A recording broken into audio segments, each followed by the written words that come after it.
Bonjour, c'est Gaëlle, je vous souhaite la bienvenue dans ce deuxième épisode de notre série consacrée aux onctions sacrées. Alors dans cette série de vidéos, eh bien, vous allez découvrir tout sur ce rituel spirituel de l'onction sacrée qui existe depuis plus de 4000 ans aujourd'hui. Vous allez découvrir aussi par qui il a été confisqué, pourquoi, est-ce qu'il était réservé à une certaine élite, en quoi consiste son pouvoir, et puis bien sûr, qu'est-ce que l'onction sacrée peut vous apporter à vous, qu'est-ce qu'elle peut guérir à l'intérieur de vous. Alors dans le premier épisode, on a vu de quelle manière toutes les traditions du monde, que ce soit en Asie, aux Amériques, en Égypte, dans la tradition juive, puis dans la tradition chrétienne, comment en fait toutes ces traditions avaient découvert que les odeurs, les bonnes odeurs nous reliaient à Dieu et que les onctions du coup elles pouvaient de ce fait renforcer le lien au divin, donc de la terre vers le ciel, c'est-à-dire on va élever son esprit, on va demander la grâce, on va demander la guérison. Et puis dans ce deuxième épisode qu'on démarre aujourd'hui, eh bien, je vous propose de découvrir l'inverse, c'est-à-dire le pouvoir que confère l'onction sacrée, donc son rôle dans le lien au divin, mais cette fois-ci du ciel vers la terre, donc comment l'onction a été utilisée pour conférer un pouvoir spirituel et un pouvoir temporel sur la terre. Alors, en quoi consiste ce pouvoir que confère l'onction sacrée? Eh bien, on va le voir en passant en revue à qui l'onction était destinée. Alors cette pratique de l'onction, on va démarrer chez les Égyptiens. Donc chez les Égyptiens, depuis l'époque tinnite, eh bien, on a deux dieux majeurs. On a Osiris, le dieu des morts qui redonne la vie, et on a Seth, qui est le dieu de la confusion, du désordre et de la perturbation. Donc les deux s'opposent. Et puis on a aussi Horus, le fils d'Isis, et d'Osiris, donc dont on vient de parler à l'instant, et lui, eh bien, c'est vraiment l'enfant divin de la triade sacrée, c'est le dieu protecteur de la dynastie pharaonique. Et puis enfin, eh bien, on a le dieu Ra, le dieu soleil, créateur de l'univers. Donc tous ces dieux, eh bien, ils vont venir s'imposer dans les rites du couronnement du pharaon. Et la ville de Memphis, qui est à la charnière entre les deux terres, la Haute-Égypte et la Basse-Égypte, eh bien, elle a été choisie pour les cérémonies de couronnement, dont on va parler juste à l'instant, pour justement eh bien, maintenir cet équilibre entre Haute-Égypte et Basse-Égypte, entre ces deux terres. Donc les rites de ce couronnement qui vont durer jusqu'au Ptolémée, eh bien on a le roi, le pharaon, qui est vêtu d'un pagne, et il tient entre ses mains eh bien, la crosse du pasteur, donc là on voit bien son pouvoir spirituel, et le fouet du bouvier, qui est donc son pouvoir temporel, qui symbolise donc l'agriculture, qui est évidemment le fondement de l'économie à l'époque. Alors il va avoir la couronne blanche du sud, donc de l'Égypte, je sais jamais, c'est Basse-Égypte ou Haute-Égypte, c'est vers le bas ou l'inverse, enfin bref. Et puis la couronne rouge du nord. Et donc, les deux couronnes ainsi réunies eh bien, vont lui permettre de régner sur les deux terres. Et puis, il va avoir une onction avec une huile de Libye, c'est ce qui nous est c'est ce qui nous est transmis par les textes. Donc ainsi, eh bien, il va réunir les deux terres et il va aussi réunir donc, le fouet et le bouvier, donc le pouvoir temporel et le pouvoir spirituel. Donc ça, c'est pour l'Égypte. En Israël, eh bien, ils étaient consacrés, les rois d'Israël, par une huile d'onction sainte. Et dedans, on sait qu'il y a, mais on ne connaît pas les proportions, cette huile royale, cette huile sacrée, dans lequel eh bien, on a l'oliban, la myrrhe, la rose, le galbanum, le santal, la cannelle, l'ambre, le mastic, le nard et l'hysope. Donc l'Ancien Testament, on va retrouver ces sources-là bien sûr, mentionne également donc, l'onction comme conférant un pouvoir divin. Donc dans le livre d'Isaïe, on a ces paroles « L'Esprit du Seigneur est sur moi, car il m'a donné l'onction. » Le livre de l'Exode, lui, va préciser la formule de l'huile consacrée pour l'onction, et elle était confiée à Moïse, directement par Dieu. Yahvé parlait à Moïse et lui dit « Pour toi, prends des parfums de choix, donc des parfums de valeur.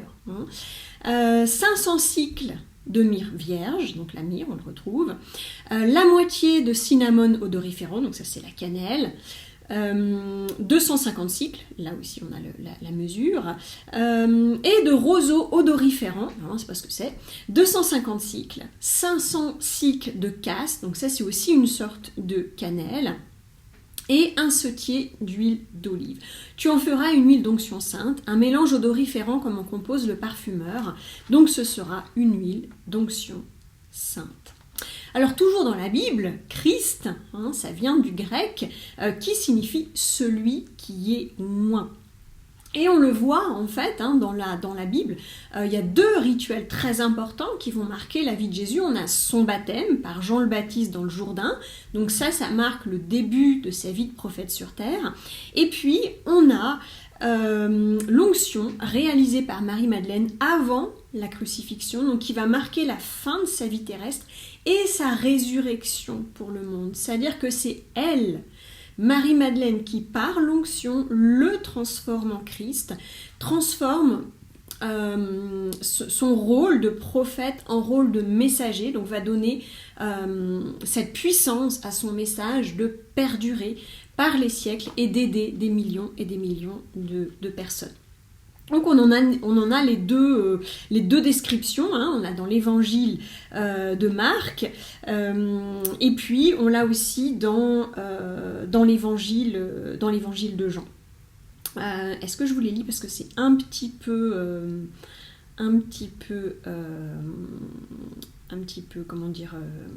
long, mais si j'ai quand même envie de vous les lire parce que ils sont révélateurs de plein de choses et j'en reparle juste après justement. Donc dans l'évangile de Marc, qu'est-ce qui est écrit ? Jésus se trouvait à Béthanie dans la maison de Simon le lépreux. Pendant qu'il était à table, une femme entra avec un flacon d'albâtre contenant un parfum très pur et de grande valeur. Brisant le flacon, elle lui versa le parfum sur la tête. Or de leur côté, quelques-uns s'indignaient. À quoi bon gaspiller ce parfum ? On aurait pu en effet le vendre pour plus de 300 pièces d'argent que l'on aurait donné aux pauvres. Et il la rudoyait. Mais Jésus leur dit, laissez-la, pourquoi la tourmenter ? Il est beau le geste qu'elle a fait envers moi. Des pauvres, vous en aurez toujours avec vous, mais moi, vous ne m'aurez pas toujours. Ce qu'elle pouvait faire, elle l'a fait. D'avance, elle a parfumé mon corps pour mon ensevelissement. Donc il voit déjà le rôle que va avoir cette onction pour sa vie future.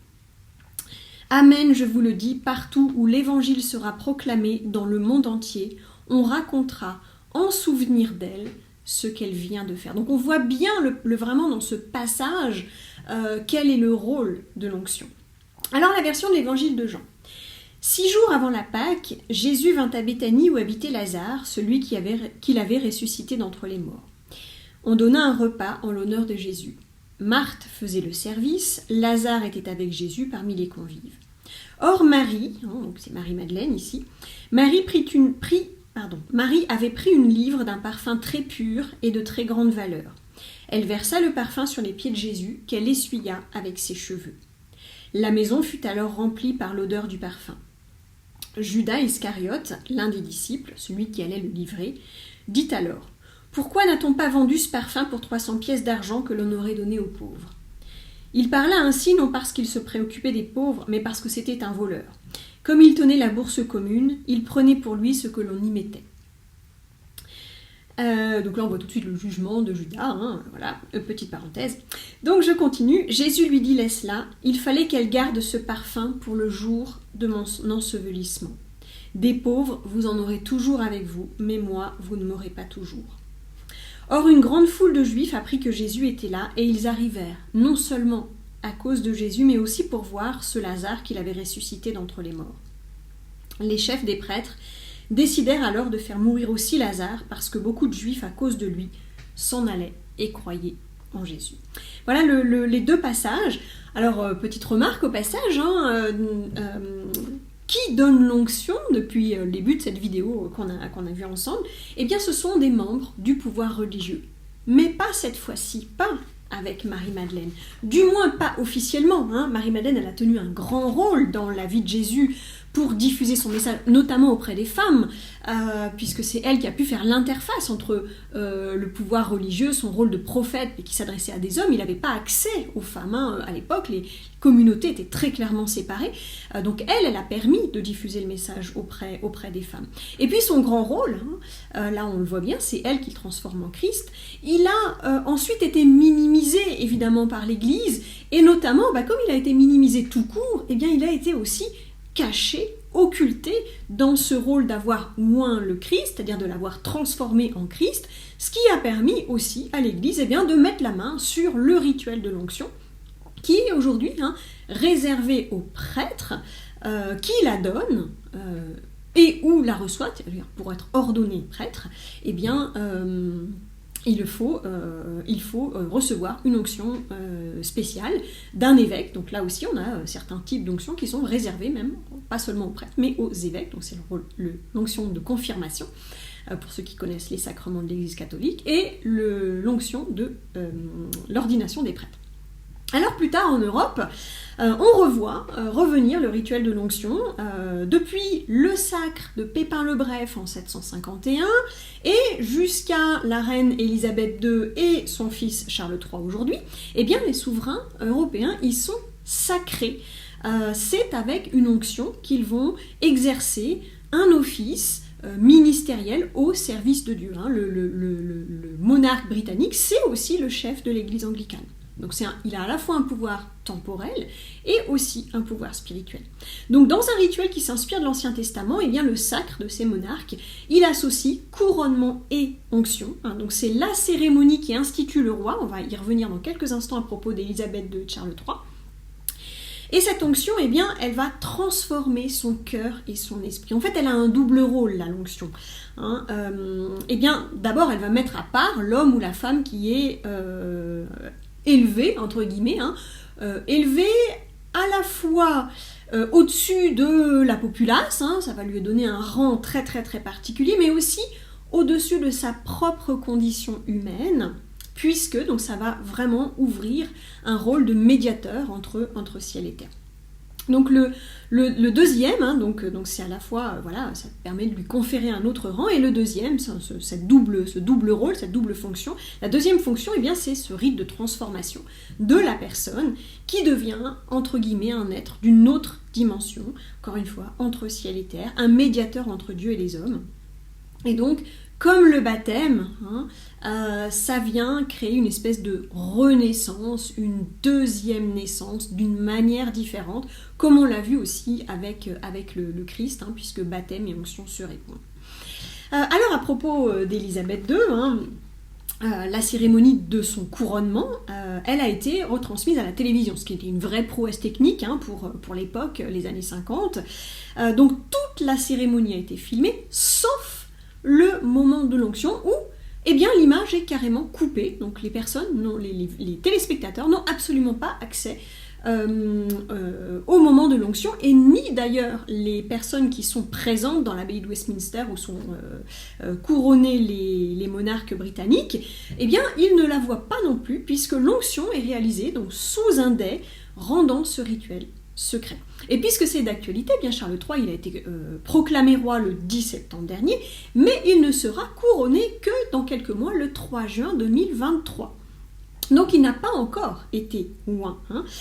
Pourquoi ? Bien parce que ça intervient quelques mois après l'avènement de chaque roi, c'était aussi le cas pour Élisabeth II, parce qu'il y a une période de deuil évidemment, et puis c'est une organisation énorme cet événement-là. Okay, donc c'était le cas aussi pour Élisabeth, qui a été couronnée plus d'un an après avoir été proclamée reine, après le décès de son père. Alors qu'est-ce qui va se passer le 3 juin 2023, puisque donc c'est la date du couronnement de Charles III qui est fixée maintenant. Eh bien la cérémonie, elle va avoir lieu à l'abbaye de Westminster, comme j'ai déjà dit. Elle sera dirigée par l'archevêque de Canterbury, qui est la première personnalité de l'église anglicane, et c'est le deuxième chef de l'église anglicane après justement le roi ou la reine. Donc il va présenter le souverain à l'auditoire, hein, donc tous les dignitaires religieux et politiques du royaume, qui va ensuite l'acclamer. Donc le souverain, il va prononcer son discours, son serment, non justement c'est pas un discours, c'est un serment, hein, il prête serment, et il s'engage donc à gouverner son peuple selon les lois adoptées au Parlement, évidemment, et à faire appliquer la loi et la justice avec clémence, et à faire tout son possible pour préserver l'église anglicane et la religion protestante. Donc ensuite, l'archevêque de Canterbury, il réalise l'onction avec l'huile consacrée, il bénit le souverain, et ensuite, c'est là qu'il reçoit donc, ses attributs royaux, hein, le sceptre, la couronne, etc. Et puis, ensuite, les membres de la famille royale vont lui rendre hommage, la communion est célébrée. Et le couronnement est donc fait, la personne est, donc Charles III sera ainsi couronné, sacré ou oint, le 3 juin 2023. Donc par l'onction, hein, on l'a bien vu aujourd'hui, les pharaons et les rois, ils deviennent des médiateurs entre le peuple et la divinité. Et donc ils ont pour rôle, hein, de faire connaître, transmettre et respecter eux-mêmes et faire respecter, puisque cette notion, hein, on le voit bien avec Charles III, de justice, de donc faire connaître, transmettre, respecter et faire respecter les lois du ciel sur terre. Donc on a vu dans ce deuxième épisode le pouvoir confère l'onction sacrée. Donc je vous propose demain un nouvel épisode dans lequel je vous expliquerai ce que l'onction peut guérir en vous.